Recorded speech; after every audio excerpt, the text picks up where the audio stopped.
Assalamualaikum warahmatullahi wabarakatuh. Halo teman-teman semua, kenalin nama aku Cipa dari Program Studi Manajemen Industri Angkatan 57. Nah, di sini aku bakal menjadi tutor pada mata kuliah Dasar Manajemen pertemuan ketiga bab 3 tentang lingkungan organisasi.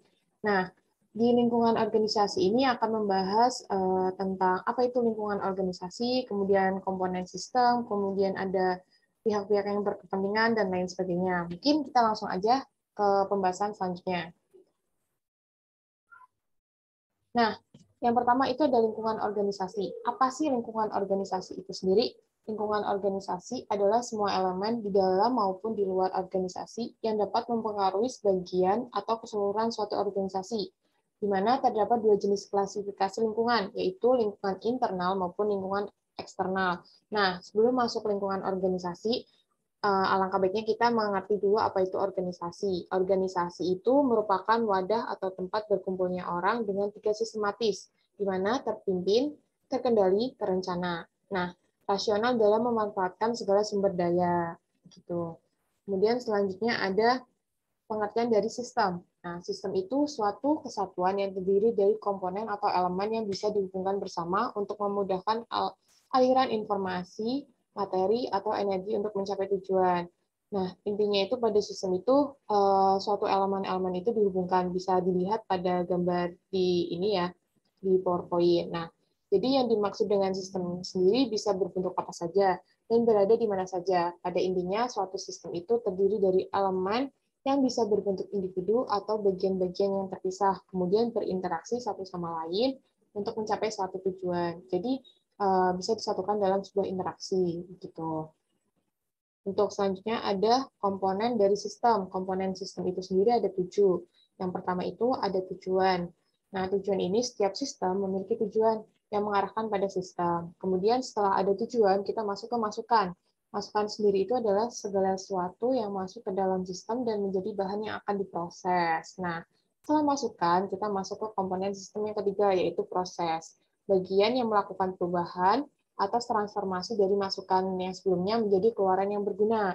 Maka dari itu, komponen sistem yang keempat yaitu keluaran, di mana hasil dari pemrosesan. Nah, kemudian next ke komponen sistem kelima. Yang komponen sistem kelima itu ada batas, di mana batas ini merupakan pemisah antara sistem dan daerah luar sistem.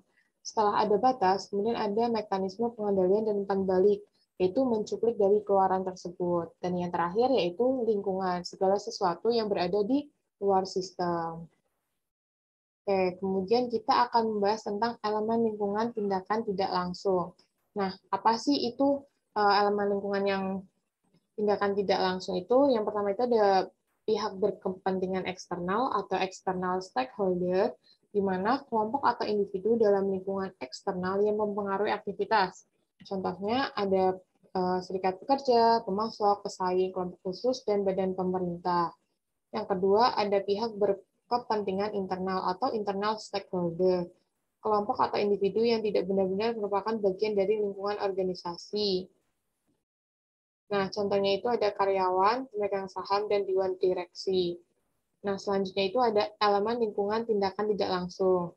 Nah, elemen lingkungan tindakan tidak langsung itu langsung dari lingkungan eksternal yang dapat mempengaruhi organisasi. Itu ada contohnya itu yang pertama, kekuatan dapat mendikte formasi suatu kelompok yang akhirnya menjadi pihak yang berkepentingan. Kemudian yang kedua dapat menciptakan iklim, misalnya seperti teknologi yang berubah cepat, pertumbuhan atau penurunan ekonomi, perubahan sikap dalam bekerja di tempat organisasi yang berada. Kemudian elemen apa saja sih pada lingkungan tindakan tidak langsung? Yang pertama ada variabel sosial. Variabel sosial ini terdiri dari ada demografi, kemudian ada gaya hidup dan nilai-nilai sosial. Dan yang kedua ada variabel ekonomi. Variabel ekonomi ini contohnya harga dari pemasok, kemudian kebijakan fiskal, kebijakan dari harga BBM. Nah, yang ketiga ada variabel politik. Proses politik ini mencakup persaingan antara kelompok dengan kepentingan yang berbeda. Masing-masing mencoba mencari peluang untuk menemukan nilai dan sasaran sendiri.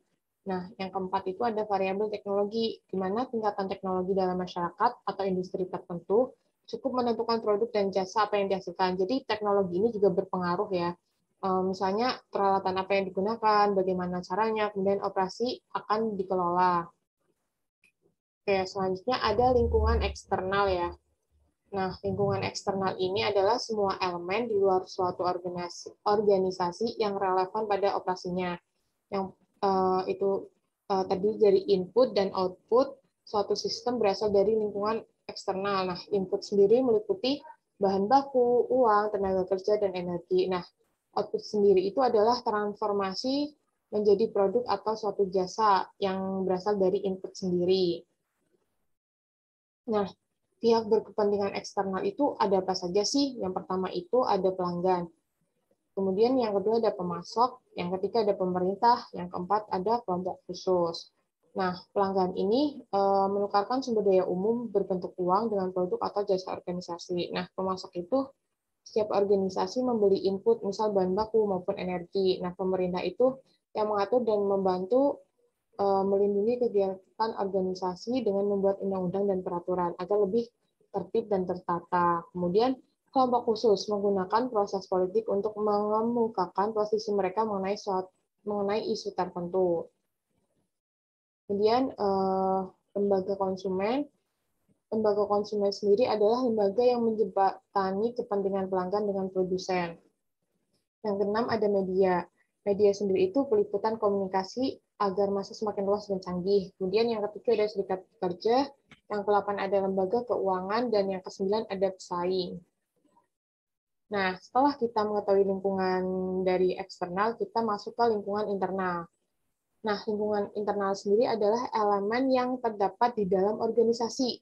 Nah, siapa saja sih pihak yang berkepentingan di lingkungan internal sendiri? Yang pertama itu ada karyawan, kemudian ada pemegang saham, kemudian ada dewan direksi.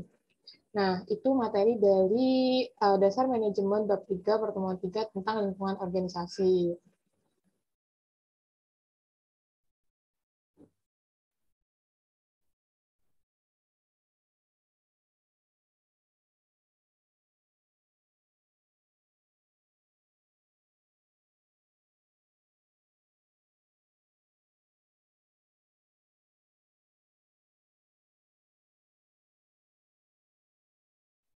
Oke, halo. Kembali lagi kita agar lebih paham tentang materi bab 3 tadi tentang lingkungan organisasi, kita akan masuk ke latihan soal dari mata kuliah dasar manajemen pertemuan 3 tentang lingkungan organisasi.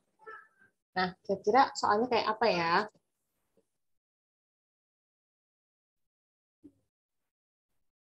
Oke, bentuk soalnya kurang lebihnya seperti ini. Yang pertama, soal pertama yaitu yang termasuk komponen sistem, kecuali. Nah, tadi komponen sistem itu ada apa aja dan ada berapa sih komponen sistem itu? Nah, mungkin kita langsung aja bahas ya. Oke, penjelasan dari apa saja sih yang termasuk komponen sistem. Nah, yang bukan itu apa? Nah, komponen sistem itu ada 7. Yang pertama itu tujuan, kemudian masukan. Setelah masukan diproses, kemudian setelah diproses menghasilkan keluaran. Setelah keluaran itu ada batasan.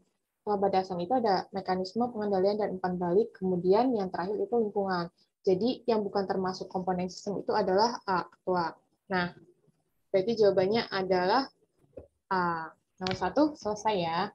Oke, kita lanjut ke nomor 2.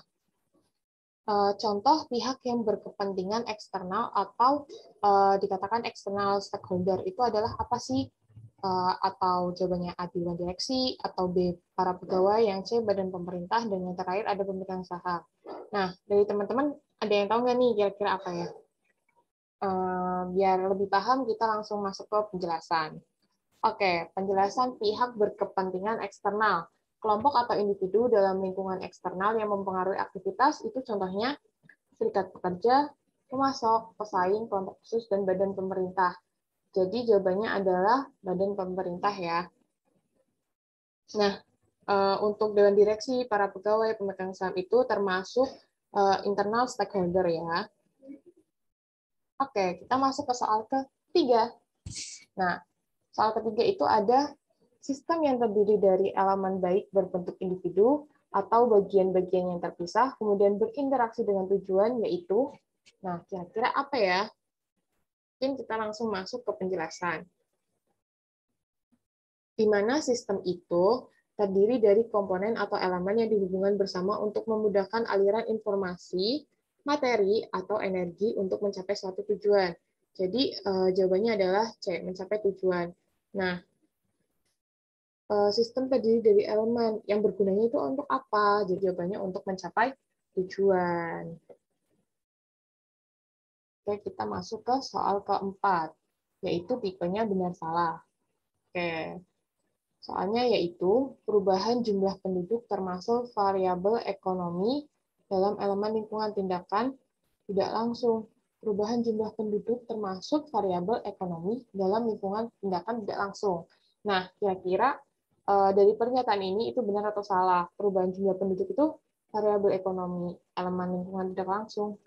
Nah, untuk penjelasannya yaitu jawabannya itu salah. Nah, kenapa salah? Yang pertama penjelasannya, satu, variabel sosial, itu contohnya ada demografi, perubahan jumlah penduduk itu termasuk pada lingkungan tindakan yang langsung ya. Jadi di soal ini jawabannya salah. Oke, kemudian soal yang terakhir adalah soal benar salah lagi. Soalnya yaitu contoh pihak yang berkepentingan dalam lingkungan eksternal, yaitu salah satunya pelanggan. Kira-kira benar apa salah nih? Nah, lingkungan eksternal itu jawabannya pelanggan ya, benar. Berarti jawaban untuk soal nomor 5 adalah benar. Oke, mungkin itu saja latihan soal-soal dari pertemuan 3 tentang lingkungan organisasi. Terima kasih. Bye-bye.